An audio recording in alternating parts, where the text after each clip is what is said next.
So I assembled this PC about 5 years back, and my very first video on this channel was me building the system.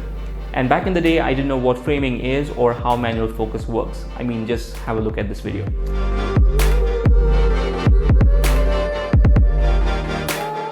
And although this PC has not let me down till now, I really think it is due for a few upgrades and some maintenance work.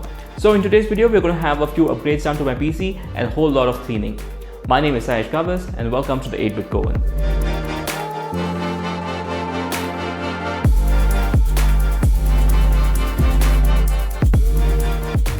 So the first thing I did is go ahead and open the side panel of my PC. And the good thing is it has thumb screws, so you don't have to use a screwdriver every time. And then I went ahead and removed the most expensive and the most valuable part of my PC, which is the graphics card. Next comes the motherboard. Then the AOI cooler. Now it's always good to remove the radiator and the pump head first, but I went the other route for some reason. The power supply unit. And I've also removed the hard disk, so now the cabinet is completely empty. So as you can see, it's completely filthy. I've tried cleaning this a couple of times in the last 3 to 4 years, but I've never done a thorough cleaning.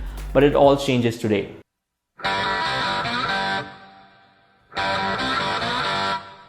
So this is an air blower or leaf blower I got from Amazon, and it's priced about 600 INR.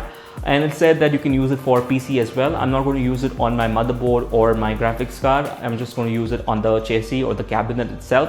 And I really wanted to see how it performs. I got to say, it is extremely loud.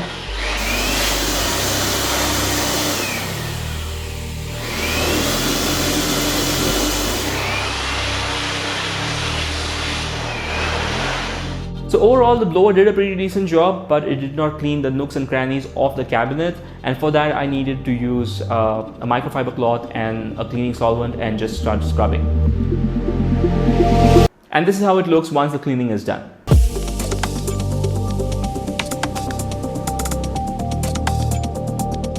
Next, I go ahead and prep up the motherboard. So obviously I don't use a blower on the motherboard. I just lightly brush it with the microfiber cloth carefully so that I don't bend any kind of pins or damage the motherboard. To clean the thermal paste residue on the processor, I go ahead and use the solvent and gently clean it.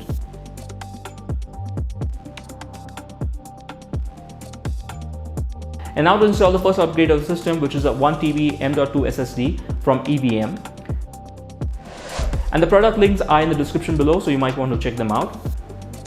So this SSD is going to be used only for the operating system and maybe a few applications here and there.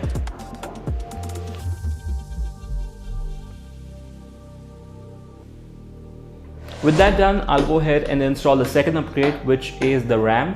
So I'm installing the G.Skill Trident 32GB DDR4 at 3600 MHz. And with that done, I can go ahead and install the motherboard in the cabinet. And once in place, I can go ahead and start screwing in.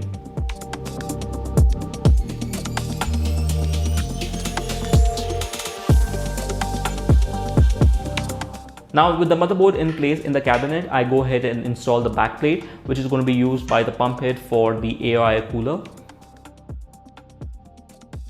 Next, I clean the power supply unit and install it in place, and also route all the power supply cables to the back of the cabinet.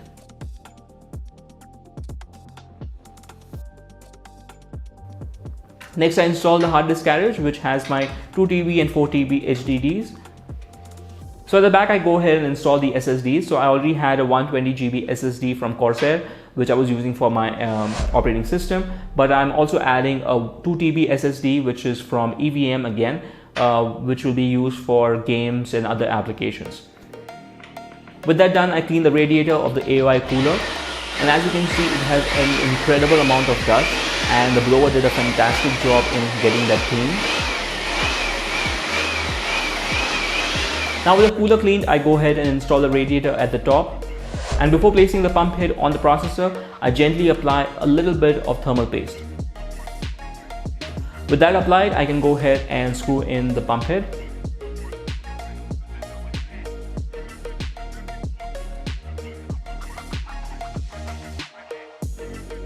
And now with all essential components in place, I go ahead and start wiring up.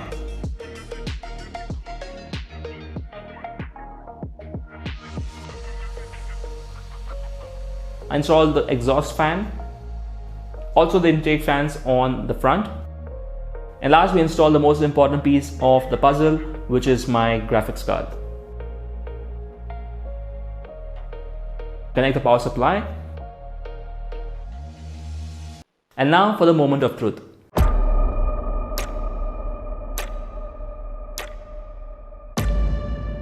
And it boots up on the very first attempt, which was genuinely surprising for me because I'm doing this after such a long time. I really thought I've messed up somewhere over the course of cleaning it or installing it, but surprisingly it just worked out fine. I'll also go ahead and install the Windows 11 on the system separately, but I'll do that off screen. And the last thing remaining is going ahead and installing the front cover.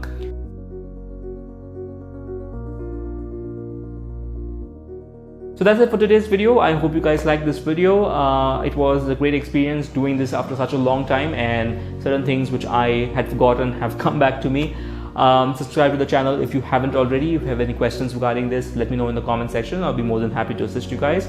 And I'll see you in the next one. Take care. Thank you so much.